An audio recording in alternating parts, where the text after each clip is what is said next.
Oi, gente, tudo bem? Tô gravando essa videoaula para vocês. Vou tentar resumir um pouquinho, para também não ficar um vídeo tão extenso, cansativo para vocês. Mas, como a gente tinha conversado agora há pouco na nossa meeting, eu achei que se faz necessário uma explicação melhor desse conteúdo, porque somente pelo texto vai ficar mais difícil de vocês compreenderem. Bem, para quem não está ligadinho ainda, a partir da aula 4, nós iniciamos o conteúdo, né, que teoricamente seria do nosso segundo bimestre. E é introdução à lógica, ao raciocínio lógico. Vocês já devem ter ouvido, né, falar nessas palavrinhas quando a gente liga ao conceito dos estudos matemáticos, porque a lógica também faz parte da matemática.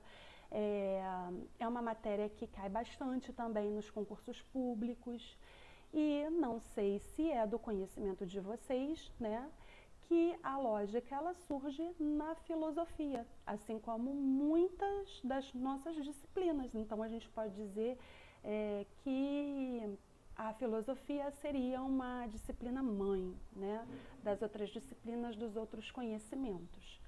E, como a gente viu, ela parte, né, da arguição, do questionamento, da vontade de aprender, né, que os homens sempre tiveram. Bom, agora no segundo ano, fazendo uma retrospectiva rápida do que a gente já vinha falando, a gente está discutindo, está debatendo a questão do conhecimento, que é, né, a questão-chave que vai permear os estudos filosóficos. O homem sempre esteve em busca do conhecimento, do aprendizado, né? Então, dessas perguntas inquietantes, né, que movimentam, que faz a gente querer aprender e que nos levou sempre além. Bom, o que tem de diferente, então, nessa questão que nós já vimos, já discutimos na perspectiva de Platão, de Kant? Nós já vimos, né, o famoso mito da caverna, trouxemos ele de volta no primeiro bimestre, para discutir essa questão do conhecimento, porque os filósofos sempre estiveram em busca, não digo que eles encontraram, mas sempre estiveram em busca do que eles chamavam de conhecimento verdadeiro. Então, a lógica, ela parte, né, desse princípio de que os filósofos, e aí a gente vai colocar em destaque hoje o Aristóteles, que é aquele filósofo que nós aprendemos no ano passado, que dizia que o homem é um animal político. Lembram dele? Bom, filósofo famoso da antiguidade, então vejam bem que esse tipo de discurso ele já vem de muitos anos atrás, né? De muitos séculos atrás. Bom, mas o estudo da lógica, então, ele vai ser uma tentativa, né, de explicar, como a própria palavrinha diz, de maneira lógica, de uma maneira sequencial, o mais racional possível, mais racionalmente possível, né, o conhecimento, o pensamento, né, para tentar se chegar então a uma conclusão do que seria aí um conhecimento, um pensamento verdadeiro. Será que tudo que nós pensamos é verdadeiro? Né? Nós já vimos aí, por exemplo, que alguns pensam que nossos sentidos, né, nos enganam. Bom, quando a gente estuda a lógica, eu gosto muito de usar uma lupa, porque eu brinco que é como se fosse, né, um trabalho de detetive, gente. Então, quem foi o mais famoso detetive de todos os tempos? Alguém se lembra? Vamos lá? Quem disse Sherlock Holmes acertou, né? E eu estou olhando aqui para o meu celular, porque quando eu lembro do Sherlock Holmes, né, e o seu companheiro aí, que é o Dr. Watson, eu lembro sempre, né, dessa figura aqui emblemática, que é ele, né, fumando seu cachimbo e com a sua lupa. E qual é o trabalho de detetive, gente, que não seja investigativo, hein? Detetive, ele não faz isso? Ele investiga as coisas. Portanto, para se chegar a qualquer definição, postular qualquer coisa, foi isso que aconteceu, né? Encontrar a verdade, não é isso que o detetive quer, a verdade dos fatos, o que ele faz? Ele tem que buscar indícios. Então, cada pista que ele encontra é importante e vai se somar para que ele consiga, então, estabelecer algo.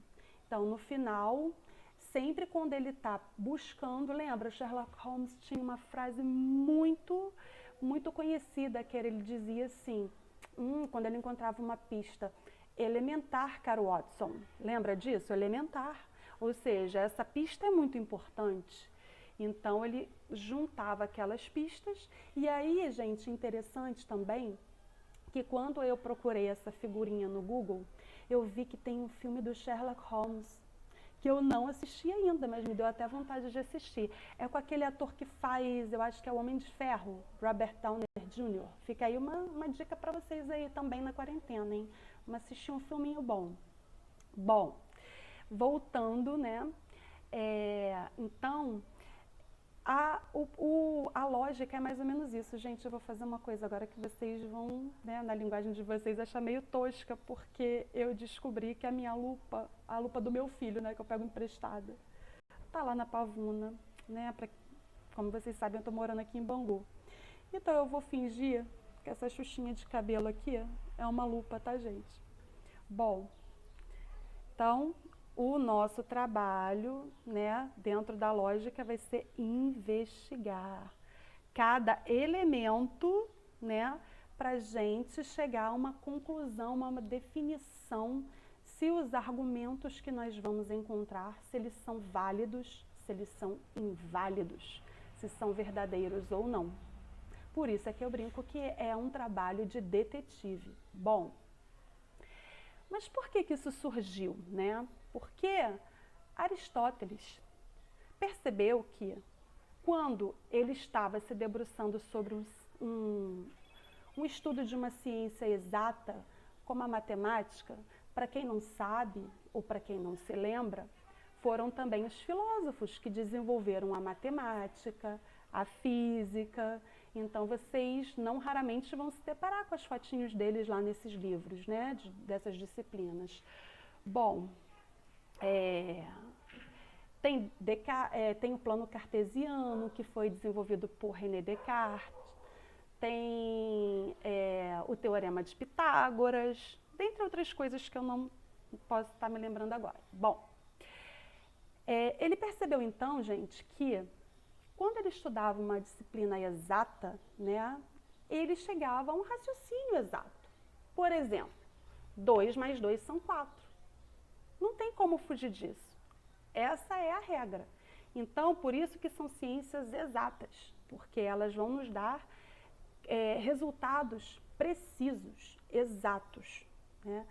Diferentemente, então todo mundo concordava, né, nessas aulas das ciências exatas. Diferentemente, quando partia-se para o estudo filosófico, o que acontecia? Um dizia uma coisa, outro dizia outra, e virava aquela confusão e nem sempre eles chegavam a uma mesma definição sobre o mesmo assunto. Nós já vimos isso também, né? Já vimos até na primeira aula que lá nos primórdios dos filósofos pré-socráticos, Heráclito e Parmênides, eles discordavam, né, um do outro quanto à definição aí, da questão do conhecimento. Bom, então, isso também vai acontecer na filosofia com vários outros pensadores. Nem sempre existe uma concordância, mas eles sempre estiveram em busca de achar, né, uma resposta que seria aí a verdade. Bom, partindo desse princípio, Aristóteles, então, o que ele faz?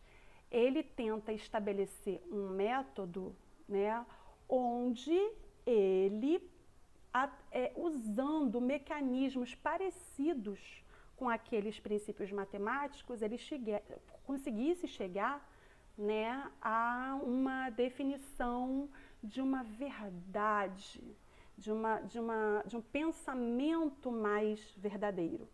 Deu para compreender? Bom, aí nasce o pensamento lógico, tá? O pensamento lógico a gente vai começar a estudar agora e vocês vão perceber que existem alguns termos que não são familiares para vocês, tá? Então, interessante é a gente ler a aula 4 juntos e aí eu vou explicando. Vocês devem estar percebendo que aqui atrás de mim existe uma tentativa frustrada, né, de colocar o que seria um silogismo.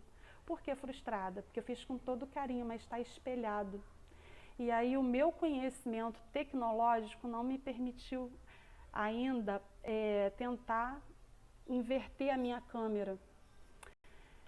Então, aí mais uma vez eu vou precisar recorrer, né, ao meu celular, porque eu tirei uma fotinho daquele quadro ali para tentar mostrar para vocês, para ver se fica bom. Espera aí, vamos lá. Câmera. Ai, Jesus, eu acho que, não sei se vai aparecer espelhado para vocês aí, tá do mesmo jeito que tá lá. Bom, vamos tentar.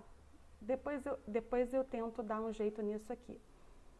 Mas, o que está escrito? Isso aqui é um exemplo de um silogismo clássico, que é muito utilizado como exemplo, que é: todo homem é mortal. Sócrates é homem.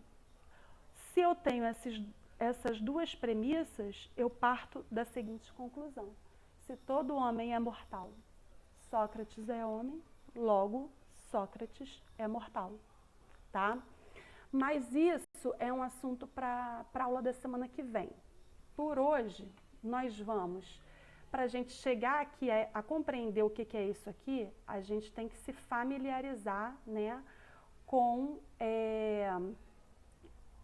a terminologia, os termos que são utilizados pela lógica.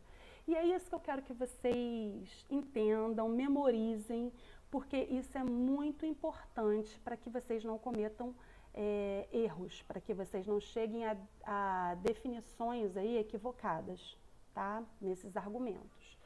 Bom, se vocês puderem abrir comigo a aula 4, que eu postei na semana passada, que o título é Introdução à Lógica, vocês vão ver o seguinte: a filosofia possui interesse em investigar a verdade das coisas. O uso da razão é necessário para que a verdade seja descoberta. E a lógica é a forma de usar corretamente o raciocínio. Assim, a lógica tenta investigar as leis do pensamento e a forma correta de pensar. Para pensar um pouco sobre lógica, é preciso, em primeiro lugar, conhecer alguns termos usados, que é o que a gente vai fazer hoje. A lógica tem como objeto de estudo a proposição, isto é, uma atribuição de um predicado a um sujeito. Nós podemos dizer que a proposição é cada uma dessas frasezinhas que aparecem nessas três premissas aqui.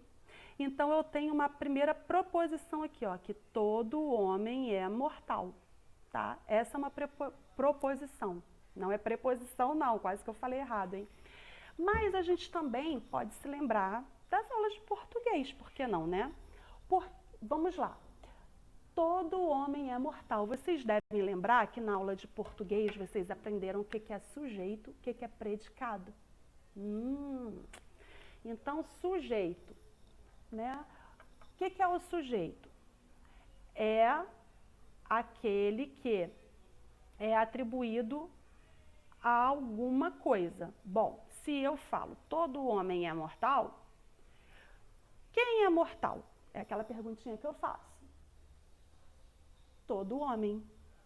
Então, esse é o sujeito da minha frase. E o predicado é a atribuição, é o juízo de valor que eu faço a algo ou a alguém. Então, nesse caso aqui, todo homem é o quê? Olha as perguntinhas, que importantes que elas são. Ó. Quem é mortal? todo homem. Todo homem é o quê? Mortal. Aqui eu tenho um sujeito e aqui eu tenho o predicado, certo? Então, voltando lá para o nosso texto da aula 4, bom, a lógica tem como objeto de estudo a proposição, que é a atribuição de um predicado a um sujeito. Aqui eu dei uma atribuição de um predicado que é mortal a um sujeito, que é todo homem. Compreendido, né? Bom, a proposição é a forma de exprimir juízos feitos pelo pensamento. A sequência de proposições é um raciocínio, ou seja, essa sequência aqui, dessas proposições, elas formam um raciocínio, que é um raciocínio lógico, né? Disso, proposições são formuladas por termos. Quando afirmamos que João é homem, essa proposição é a atribuição do predicado homem ao sujeito João. É o mesmo caso aqui, dessa proposição que a gente acabou de ler. Os termos de nossa proposição podem ser caracterizados, e foi o filósofo Aristóteles que propôs a divisão dos termos em diversas categorias. Para ele, os termos podem ser divididos em 10 categorias. Gente, eu não quero que vocês gravem tudo isso, tá? Isso está melhor resumido na aula 5, que é a aula que eu postei hoje, que é o que de fato eu quero que vocês memorizem, tá? Tem muita coisa aqui que eu não vou pedir. O que eu quero que vocês saibam é se uma proposição, se ela é afirmativa, se ela é negativa, se ela é universal ou se ela é particular. Na aula de hoje é isso que eu quero de vocês. E como é que eu vou saber, professora? Vamos lá.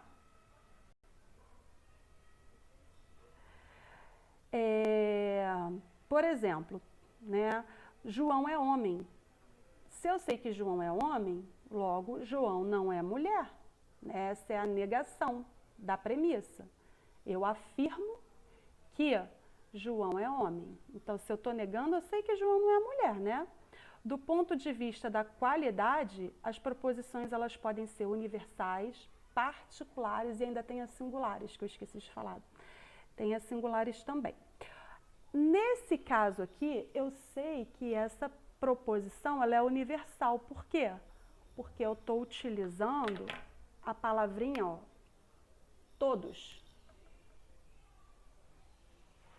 Então, é isso aqui que vai me dizer se ela é universal, se ela é particular ou se ela é singular. Prestem atenção na terminologia utilizada. Vamos pensar agora naquele conceito de conjunto da matemática. Eu vou utilizar como exemplo o cabelo do Gabriel. Gabriel hoje apareceu na meeting e não quis me mostrar o cabelo dele, porque disse que ele está cabeludo. Então, só por causa disso, eu vou fazer um bullying com o Gabriel. Vamos lá. Se eu coloco num conjunto matemático e digo assim, todo Gabriel é cabeludo, o que vocês vão imaginar? Que no universo dos meninos que se chamam Gabriel, só existem Gabriéis, né, que acho que é o plural, cabeludos. Não tem nenhum Gabriel que não seja cabeludo. Será que isso é verdade? Só com essa informação é suficiente eu saber se isso é uma verdade? Não.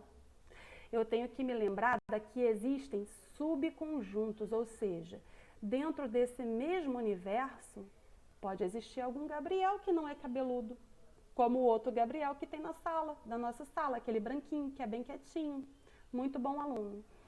Eu não me lembro agora o sobrenome dele, mas vocês sabem de quem eu estou falando e ele também vai dar umas risadas quando ele vê eu falando isso, né?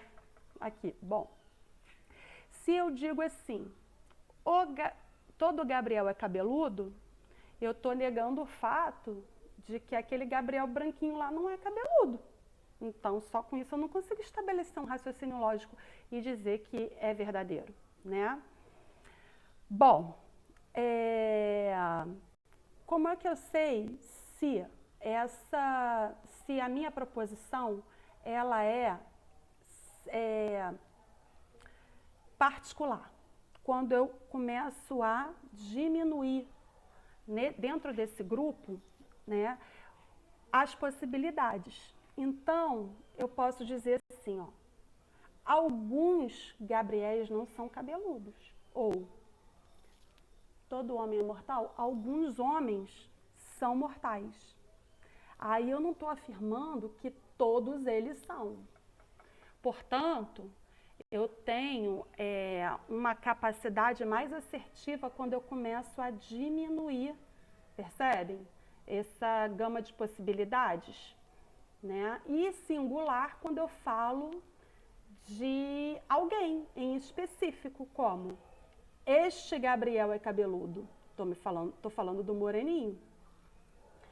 Então eu sei que eu estou falando especificamente desse Gabriel. Percebem, gente? É fácil de perceber no conceito, mas isso é de extrema importância para vocês conseguirem desenvolver, né, a prática de silogismo. Então, vocês vão saber se é universal, particular ou singular, de acordo com a terminologia utilizada. E tem também a forma negativa. Qual seria a negação de todo? Nenhum. Eu dizer que todo Gabriel é cabeludo, o contrário disso é eu dizer nenhum Gabriel é cabeludo, ou seja, não existe um conjunto de Gabriel que seja cabeludo. Não tem ninguém. Assim como quando eu falo, né, alguns Gabriéis são cabeludos, eu digo assim, algum Gabriel não é. Tem algum Gabriel que não é. Aí, é isso que eu quero que vocês percebam, tá? Vamos lá. Mais pro finalzinho do texto, tá? A gente vai pegar um exemplo, esse exemplo que eu coloquei aqui, ó, que eu coloquei no texto também. Todo homem é mortal, Sócrates é homem, logo Sócrates é mortal.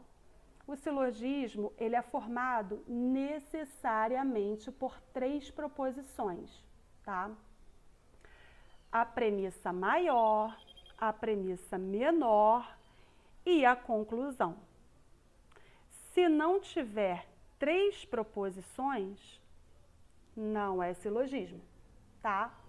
Se eu digo aqui, por exemplo, ó, todo homem é mortal, vamos acompanhar aí do texto, que não está espelhado e fica melhor para vocês visualizarem. Olha lá comigo. Todo homem é mortal. Tampem com a caneta de vocês o dedo dessa frase aí do meio. Eu posso concluir só dizendo que todo homem é mortal, que Sócrates é mortal?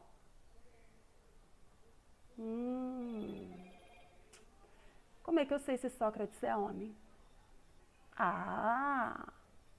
Vocês sabem que Sócrates é homem pelo nome dele, mas ele também poderia ser mulher. E aí, como é que fica? Não tem alguns nomes que a gente pode,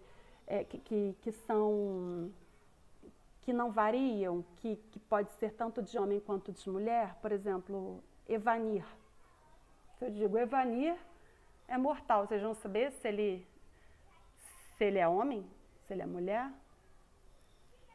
Como é que eu vou concluir que todo homem é mortal se o Evanir pode ser mulher, se o Sócrates pode ser mulher, por exemplo? Sócrates pode ser um cachorro. E aí? Como é que fica? Então, nós precisamos de mais alguma informação para chegar a essa conclusão. Assim como, tampem lá, agora, com a caneta ou o dedinho de vocês, a primeira proposição, que é todo homem é mortal. O que vai aparecer? Sócrates é homem. Só de eu saber que Sócrates é homem, eu consigo afirmar que ele é mortal? A professora Cristiane já está embolando, hein? É isso. Eu preciso, então, ter um grupo maior, onde eu extraia uma informação mais particular, para então eu chegar a uma conclusão. Perceberam? Necessariamente tem que ter 3 premissas. Se não tiver 3 premissas, não é silogismo, tá? Gravem isso. Não pode ser diferente. Então, lá em negrito, né, a gente vai ler aqui, ó. O silogismo é formado por 3 proposições, a premissa maior, a premissa menor, porque eu estou particularizando, aqui eu estou dizendo, aqui eu estou generalizando. Eu estou dizendo que todo homem é mortal. Preciso virar, né, gente, que está parecendo espelhado para mim também. E aí eu vou particularizar mais um pouco essa proposição, porque eu vou dizer aqui, ó, Sócrates é homem. Logo, Sócrates é mortal. Então, eu estou chegando a um pensamento mais elaborado, mais próximo o possível de uma verdade, né, estabelecida. Vamos lá. Aí já dissemos, então, que são 3 premissas, né? A conclusão, ela é inferida das 2 premissas iniciais, ou seja, ela é concluída a partir das 2 premissas iniciais, através do termo médio. Temos então uma estrutura como a seguinte: premissa maior, termo médio e predicado. Premissa menor, sujeito e termo médio. Conclusão, sujeito e predicado. Professora Cristiane, o que é termo médio? Parece complicado, mas é muito fácil. O termo médio é a palavra que se repete nas 2 proposições. Ou seja, ó, vou voltar, mas vocês podem olhar aí da folhinha de vocês. Depois eu vou tentar, numa próxima oportunidade, ver se eu consigo fazer com que isso aqui não fique espelhado. Vamos lá. Todo homem é mortal. Sócrates é homem. Qual é a palavrinha que se repete nessas 2 proposições? Muito bem, quem disse que é a palavra homem, tá?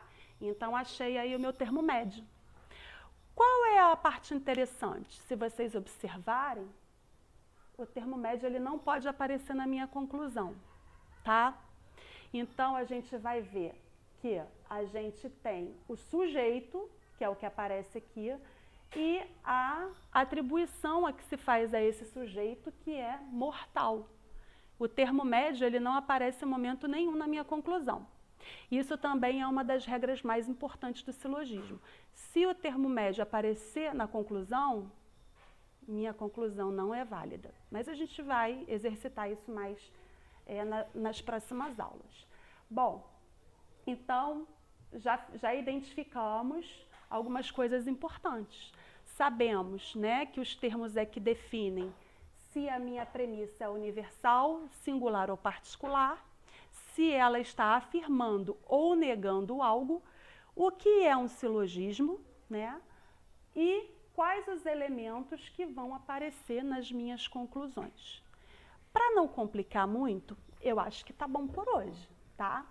Se vocês tiverem alguma dúvida, vocês podem ir postando para mim aí na plataforma.